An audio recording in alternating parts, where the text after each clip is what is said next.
Halo teman-teman sahabat Tio JB. Selamat datang di channel Ensiklopedia Tio JB. Kali ini spesial pakai telur, Pak Imin mau ngebahas tentang negara Ekuador. Tahukah kalian jika ibu kota negara ini berada di ketinggian 2850 meter? Kira-kira letaknya itu kayak berada di puncak Gunung Merapi, teman-teman.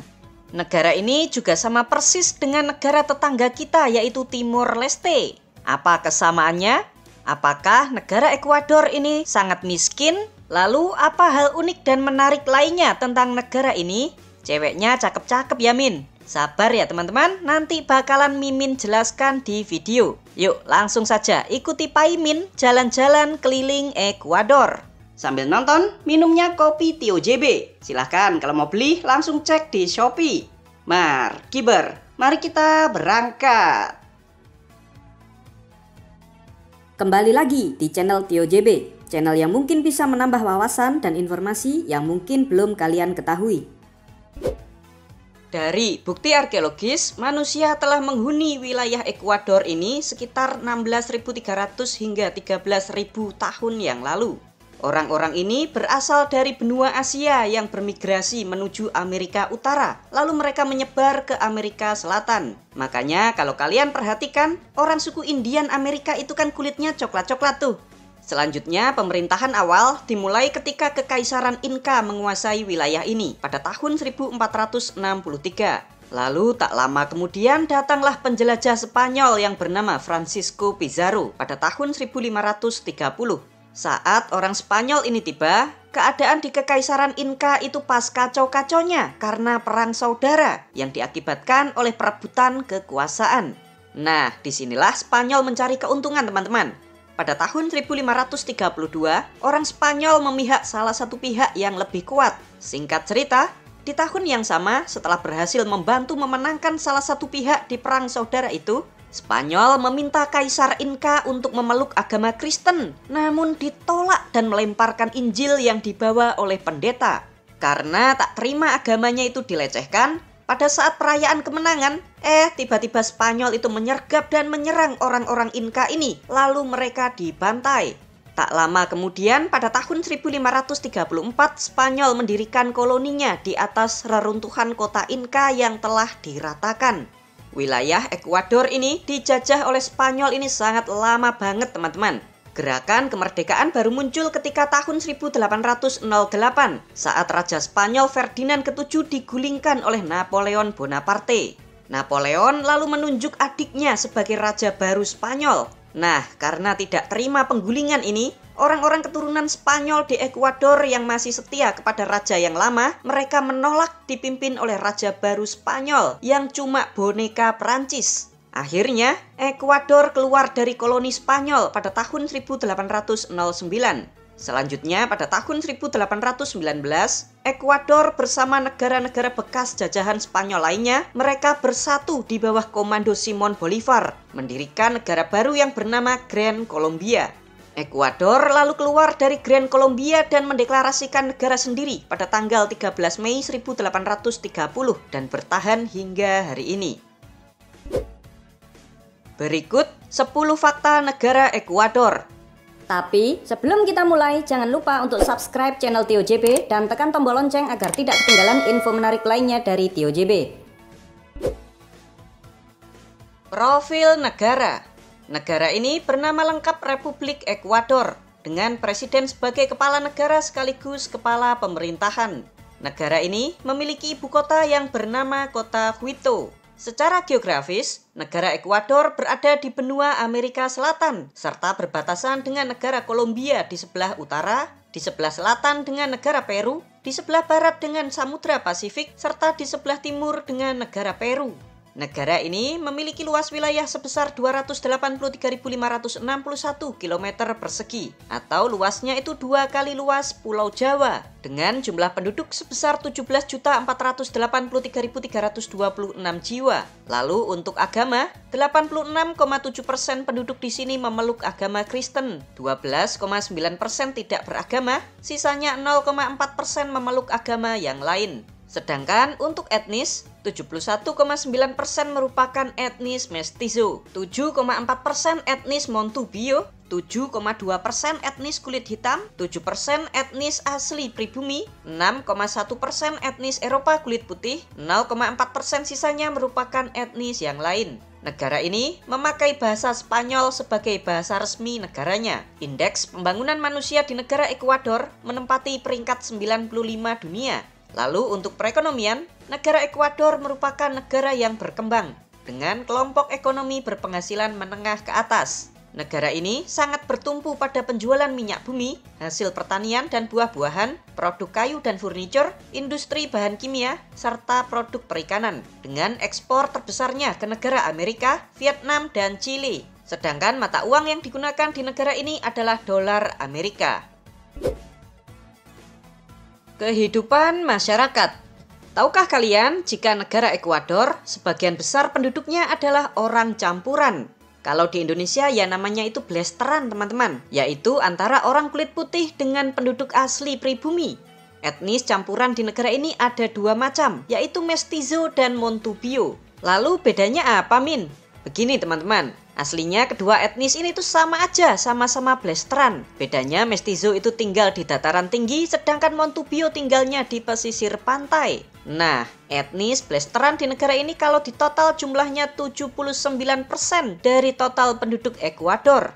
Kalian tahu sendiri kan kalau orang blasteran itu cakep-cakep. Tuh, makanya kalau kalian melihat penduduk Ekuador itu sudah pasti banyak yang ganteng dan cantik-cantik. Gimana? Apakah kalian tertarik cari istri orang Ekuador belum?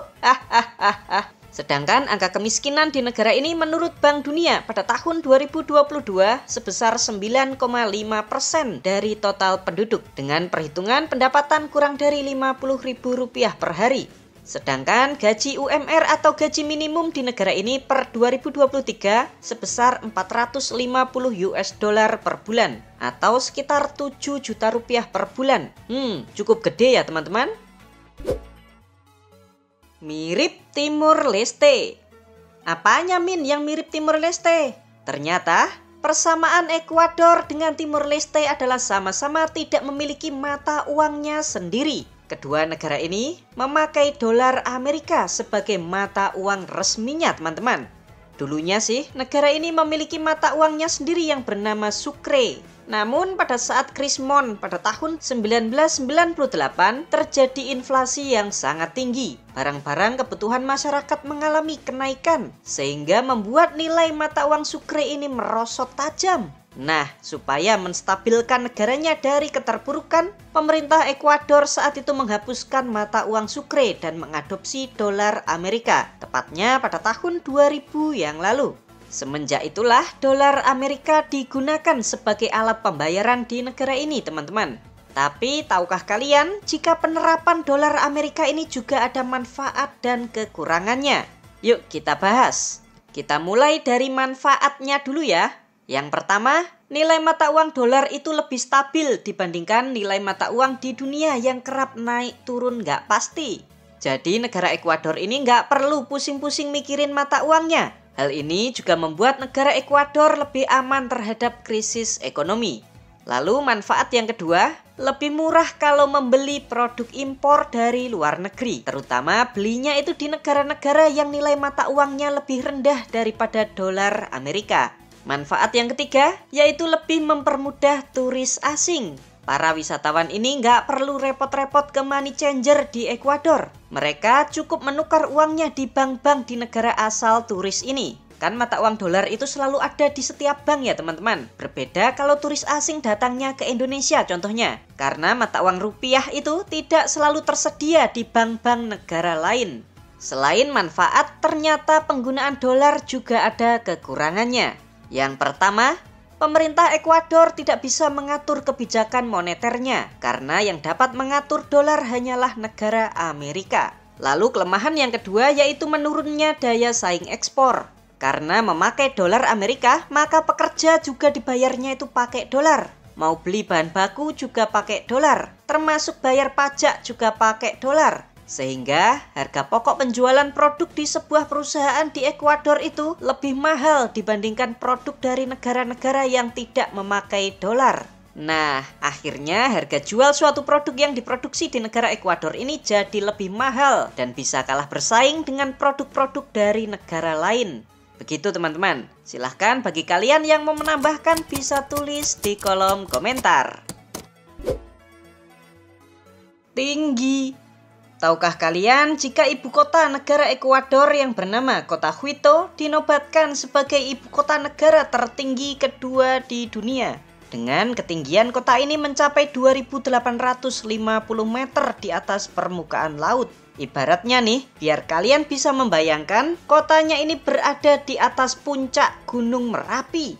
Wow, tinggi banget kan? Sedangkan ibu kota tertinggi di dunia dipegang oleh kota La Paz, milik negara Bolivia, yang memiliki tinggi 3.640 meter. Atau ibaratnya kota ini berada di atas puncak Gunung Semeru. Wow, tambah tinggi lagi cuy. Meskipun berada di tempat yang tinggi, namun kota Quito ini suhu udaranya tuh sangat sejuk teman-teman. Bisalah diterima oleh orang-orang Indonesia dengan suhu hariannya rata-rata 15 derajat Celcius.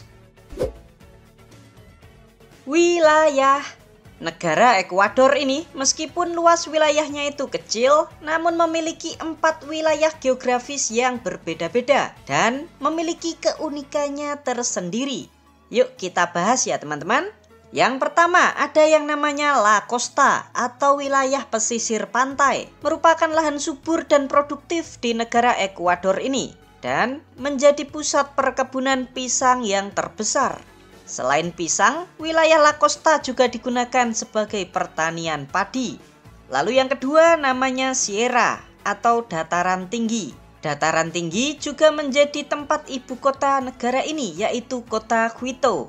Wilayah Sierra juga dikenal sebagai daerah pusat kebudayaan Ekuador. Karena apa? Karena suku-suku asli pribumi sebagian besar itu tinggalnya di wilayah ini teman-teman. Lalu yang ketiga ada wilayah La Amazonia, berupa hutan belantara Amazon yang masih belum dijelajahi sepenuhnya. Di wilayah Amazon ini juga menjadi habitat bagi ribuan spesies satwa dan tumbuhan. Selain itu, Amazon juga menjadi tempat tinggal bagi suku asli pribumi yang hidup tradisional. Lalu yang keempat ada wilayah La Región Insular yang terdiri atas Kepulauan Galapagos. Jadi, wilayah Ekuador ini meskipun kecil tapi sangat lengkap teman-teman. Mulai dari pesisir, pantai, pegunungan, hutan, sampai kepulauan juga ada. Pisang dan mawar. Tahukah kalian jika negara Ekuador merupakan salah satu negara penghasil pisang dan bunga mawar terbesar di dunia? Kita mulai dari pisang. Pisang merupakan produk unggulan pertanian dari negara Ekuador ini teman-teman, dengan ekspor terbesarnya ke negara Amerika.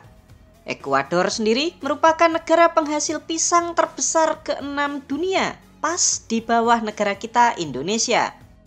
Saking melimpahnya pisang di tempat ini, sampai-sampai dipakai sebagai makanan pengganti nasi atau kentang. Nih contohnya, keripik pisang dimakan dengan ikan. Ada yang mau? Berikutnya ada bunga mawar. Negara Ekuador adalah negara produsen bunga mawar terbesar di dunia, dengan ekspor terbesarnya lagi-lagi ke negara Amerika Serikat. Tuh, kebun pembibitannya aja segitu gedenya. Bunga mawar di negara Ekuador ini nantinya dipotong dan dirangkai dengan indah, lalu dijual ke negara Amerika sebagai hiasan atau cendramata. Presiden muda. Setelah kemarin Pak Imin membahas negara El Salvador yang memiliki presiden muda berumur 37 tahun, negara Ekuador ternyata juga memiliki presiden muda, bahkan lebih muda lagi teman-teman. Beliau ini namanya adalah Daniel Noboa, yang menjabat sebagai presiden Ekuador pada bulan November 2023 di umur 35 tahun. Dan menempatkan orang ini sebagai presiden termuda kedua di dunia setelah Ibrahim Traoré dari negara Burkina Faso yang menjabat di umur 34 tahun. Sebelum ia menjadi seorang presiden, anak muda ini merupakan pengusaha pisang warisan dari papahnya. Lalu ia menjadi anggota DPR di tahun 2021 dan maju ke Pilpres di tahun 2023. Kita tunggu saja sepak terjangnya kayak gimana ya teman-teman. Apakah bisa ia memajukan negara Ekuador? Kok makin kesini banyak banget ya presiden muda yang bermunculan. Opek. Ini nih, ada sebuah kebijakan yang unik di negara Ekuador teman-teman, yaitu melegalkan LGBT. Ekuador adalah negara pertama di dunia yang secara konstitusi melarang diskriminasi berdasarkan orientasi seksual. Yang peraturan ini diterbitkan pada tahun 1998 yang lalu. Selanjutnya di tahun 2014, pemerintah Ekuador mengeluarkan undang-undang yang mengakui pernikahan sesama jenis. Jadi nikahnya ini ada suratnya teman-teman. Tak hanya itu saja. Di tahun 2016, pemerintah Ekuador membuat aturan yang lebih unik lagi, yaitu setiap warga negara Ekuador dapat mengubah jenis kelaminnya di KTP berdasarkan keyakinannya sendiri, meskipun tanpa operasi. Contohnya nih, ada seorang cowok yang sikapnya itu kayak cewek. Nah, si cowok ini bisa mengubah status jenis kelaminnya di KTP berubah menjadi cewek, meskipun masih punya si otong. Wisata di Ekuador. Yuk, saatnya Pak Imin ajakin kalian traveling mengunjungi wisata apa yang cantik di negara Ekuador. Nih, tempat wajib pertama yang harus kalian kunjungi, yaitu Kepulauan Galapagos. Kepulauan ini terdiri atas 127 pulau. Dengan populasi penduduk yang tinggal di tempat ini 33.000 jiwa. Di tahun 1835, Kepulauan Galapagos ini pernah dikunjungi oleh Charles Darwin. Dan setelah kunjungan ini, keluarlah teori evolusi. Kepulauan ini sendiri terbentuk karena aktivitas vulkanis gunung berapi. Tuh, bisa kelihatan kan? Dinamakan Galapagos karena tempat ini banyak spesies Galapago, yaitu kura-kura raksasa, yang hanya kalian bisa lihat di tempat ini saja teman-teman. Selain kura-kura raksasa, juga ada spesies endemik lainnya, seperti iguana laut. Sejak tahun 1978, Kepulauan Galapagos ini telah ditetapkan sebagai situs warisan dunia UNESCO, serta menjadi destinasi unggulan pariwisata di negara Ekuador. Next, kita akan mampir ke kota Manta yang letaknya di pesisir laut. Kota ini merupakan pusat pembuatan topi jerami khas Ekuador. Beginilah suasana kota Manta teman-teman. Yuk, sekarang kita lihat pantainya. Ini dia, namanya adalah Playa Murcielago. Saat sunset tiba, sumpah ini keren banget teman-teman. Cakep kan? Berikutnya kita akan menuju kota terbesar di Ekuador, yaitu kota Guayaquil. Kota ini digunakan sebagai pelabuhan internasional negara Ekuador. Keren juga ini teman-teman.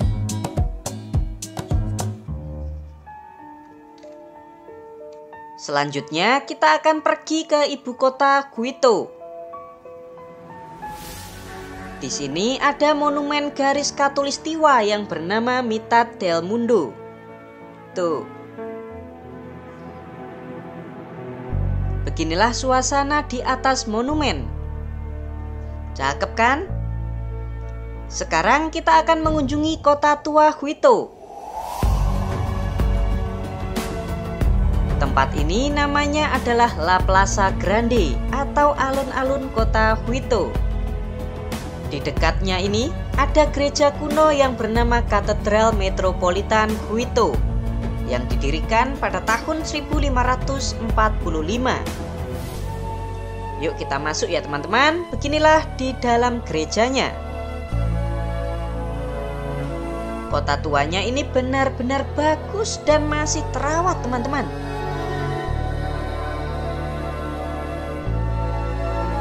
Sekarang kita akan pergi ke ikon kotanya, yaitu ini, Basilica del Voto Nacional. Gereja Katolik bergaya neogotik ini dibangun pada tahun 1884 dan saat ini menjadi destinasi yang paling wajib dikunjungi saat berada di negara Ekuador. Nih, dalamnya megah banget. Gimana teman-teman? Apakah kalian tertarik liburan atau jalan-jalan keliling negara Ekuador? Untuk tiket pesawatnya pulang pergi Jakarta Quito Ekuador sekitar 23 juta rupiah per orang. Hal unik di Ekuador. Tahukah kalian jika Ekuador pernah memiliki presiden wanita? Orang ini bernama Rosalia Arteaga. Beliau terpilih menjadi presiden Ekuador pada tahun 1997. Tapi yang unik dan membagongkan, orang ini menjadi presiden Ekuador cuma 2 hari saja, lalu dilengserkan. Negara ini dinamai Ekuador karena letaknya tepat di tengah-tengah garis ekuator atau garis khatulistiwa. Terima kasih teman-teman sudah nonton sampai selesai. Bagi kalian yang mau membantu dan mendukung channel Tio JB, kalian bisa kirim melalui super chat, super thanks, atau berlangganan secara eksklusif. Jangan lupa ya untuk subscribe channel Tio JB dan tekan tombol loncengnya agar kalian tidak ketinggalan video-video menarik dari kita. Silakan nih kalau ada request, kritik, saran, kirim salam, atau apapun itu kalian bisa sampaikan di kolom komentar. Sampai jumpa lagi dan